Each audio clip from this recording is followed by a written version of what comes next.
அப்ப ஏடிஎம்கேவை தெளிவா புஷ் பண்ணிட்டு அவர் வந்து இப்ப அண்ணாவையும் எம்ஜிஆரையும் ப்ரொஜெக்ட் பண்றதே ஏடிஎம்கே வாக்குகள் வாங்குறது தான். திரு ஆதவர்ஜனா பேசும்போது இவர் பேசும்போது ரொம்ப தெளிவா சொல்றாங்க, எம்ஜிஆர் சூப்பர், அண்ணா சூப்பர், ஆதவர்ஜனா ஜெயலலிதாவும் சூப்பர்ன்ட்டார்.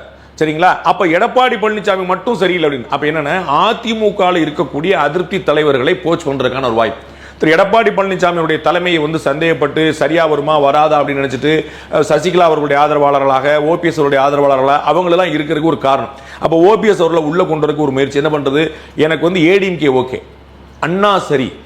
நம்ம பண்ருட்டியார் சொன்னார் பார்த்தல, பண்ருட்டியார் வந்து விஜய் வந்து பெரிய அளவில் வர்றாரு, அவர் வந்து அப்ப வந்து பண்ருட்டியார் ஒரு சிக்னல் கொடுக்குறார். உங்களுக்கு தெரியும் விஜயகாந்துக்கு கூட இருந்தவர், அதே மாதிரி ஒரு சிக்னல் அவர் கொடுக்குறார். விஜய்க்கு வந்து ஒரு நல்ல ஸ்கோப் இருக்கு, விஜய் நீங்க அண்டர்ஸ்டாண்ட் பண்ண முடியாது. இவர் சொல்ற அதே விஷயத்தை விஜய் என்ன சொல்றாரு? போட்டியே டிவி கேக்கும் டிஎம் கேக்கும் தான். இதை போன முறையே கோயம்புத்தூர்ல அந்த பூத் ஏஜென்ட் உடைய மீட்டிங்ல சொன்னார். அதே வார்த்தை இப்ப சொல்றாரு, போட்டி வந்து டிஎம் கேக்கும் டிவி கேக்கும் தான் சொல்றாரு. அப்ப அதே கணக்கு வந்து எடுத்தோம்னா அப்ப போட்டி டிஎம் கேக்கும் தான் சொல்லும்போது ஏடிஎம்கேவை பைபாஸ் பண்றாரு, சர்பாஸ் பண்றாரு. அப்ப